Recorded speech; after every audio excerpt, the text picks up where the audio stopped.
प्रत्येक समस्येला समाधान असतं आणि वैद्यकशास्त्रामध्ये उपाय आहे. लहान मुलांच्या डोळ्यांसाठी कोणकोणत्या समस्या साधारणपणे बघायला मिळतात किंवा समस्या असतात? ज्यांची मुदतपूर्व प्रसूती झाली आहे, ज्यांचं वजन 1500 ग्रॅमपेक्षा कमी आहे, ज्यांना पेटीमध्ये ठेवायला लागलेलं आहे, ज्यांना कावीळ झालेली आहे, अशा मुलांना जन्मतः 1 महिन्याच्या आतमध्ये रेटिना तज्ज्ञ डोळ्यांचे जे आहेत त्यांना आरोपी स्क्रीनिंग या तपासणीसाठी दाखवलं पाहिजे. आपण सर्वसाधारणतः पालक म्हणून जोपर्यंत मुलं तक्रार करत नाही तोपर्यंत आपण कधीच डोळे दाखवत नाही. तेव्हा दरवर्षी मुलांचे डोळे आपण डॉक्टरांना दाखवले पाहिजेत. वर्षातून एकदा. हे कधीपर्यंत केलं पाहिजे? तर 10वी पर्यंत केलं पाहिजे. कारण लहान मुलांमध्ये काही वेळेला ॲम्ब्लोपिया म्हणजे आळशी डोळे असा प्रकार असतो, ज्याच्यामध्ये एखादा डोळा नॉर्मल असतो पण तो एखाद्या गोष्टीकडे बघण्याचा आळस करतो, त्यामुळे चष्मा लागण्याची शक्यता असते, चष्मा लागतो. काही वेळेला मुलं अभ्यासात मागं पडतात कारण त्यांना फळ्यावरचं दिसत नाही. शिकवलेलं समजतं पण वाचताना अडचण होते. मग अशी मुलं अभ्यासात मागं पडतात, मग ते अभ्यासाची टाळाटाळ करतात.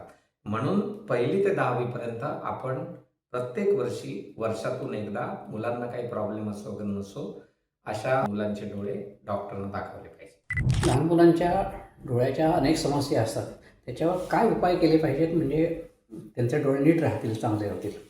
प्रत्येक समस्येला समाधान असतं आणि वैद्यकशास्त्रामध्ये उपाय आहे.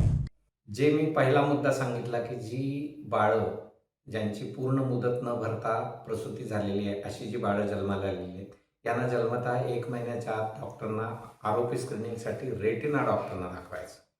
मग त्यांच्या डोळ्यांची ड्रॉप घालून तपासणी केली जाते. त्याच्यामध्ये काही वेळेला रक्तवाहिन्या पूर्णतः विकसित झालेले नसतात, पडद्यावरती काही प्रॉब्लेम असतात. तेव्हा अशा बालकांना डोळ्यामध्ये इंजेक्शन दिलं जातं किंवा लेझर केलं जातं आणि उपायाने अशी बाळं बरी होतात. पण यांना जवळजवळ 6 ते 7 वर्षापर्यंत दरवर्षी रेटिना डॉक्टरांचा फॉलोअप घ्यावा लागतो. दुसरी समस्या ॲम्ब्लोपिया म्हणजे लेझी आईज आपण म्हणतो, आळशी डोळे. अशा यांना पीडियाट्रिक ऑप्थॅल्मॉलॉजिस्ट म्हणजे लहान मुलांचे डोळ्यांचे डॉक्टर अशी स्पेशालिटी आहे. त्यांना दाखवून ॲम्ब्लोपियाचं नीट निदान झालं तर पॅच थेरपी करतात सुरुवातीला. म्हणजे जो डोळा काम करत नाही त्याला काम करायला लावण्यासाठी दुसरा जो डोळा काम करणारा आहे तो एका हाताने बंद करतात किंवा त्याला पॅच लावतात आणि दुसऱ्या डोळ्याला काम करायला भाग पाडतात. मग असा नंबर हळूहळू हळूहळू व्यवस्थित होतो. तिसरा, काही मुलांना जाड चष्मा असतो किंवा काही मुलांना चष्म्याचा नंबर असतो रेग्युलर. तर अशा मुलांना नियमित तपासणी करणं आणि ठराविक त्यांच्या डोळ्याची वाढ पूर्ण झाली की 21 वर्षानंतर चष्मा जाण्यासाठी वेगवेगळे उपाय पालकांच्या संमतीने डॉक्टरांच्या मताने आपल्याला करता येतात. हा समस्या नंबर 3. समस्या नंबर 4, काही मुलांचे डोळे तिरळे असतात. आता जे तिरळे डोळे असतात ते तिरळे डोळे सरळ करता येतात. एक छोटंसं ऑपरेशन असतं. आपल्या डोळ्यामध्ये काही मसल्स असतात.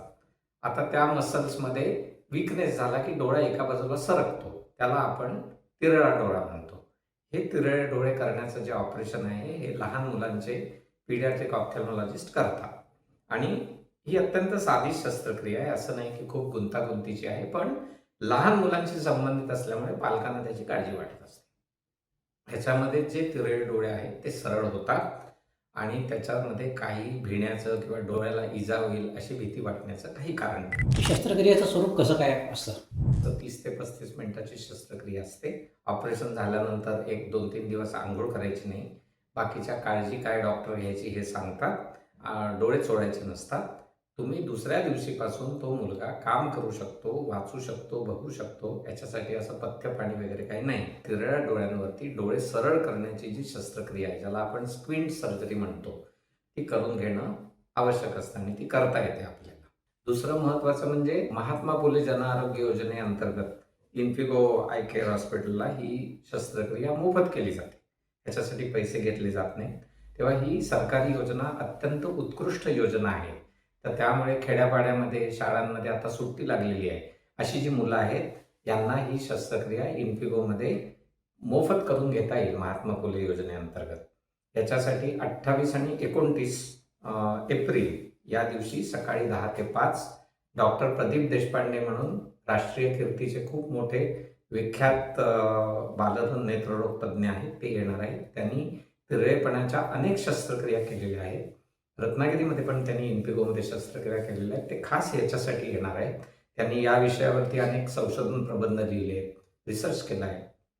तेव्हा ते डॉक्टर स्वतः या शस्त्रक्रिया करणार आहेत. त्याच्यासाठी 28-29 हे 2 दिवस ते इन्पिगोमध्ये आहे.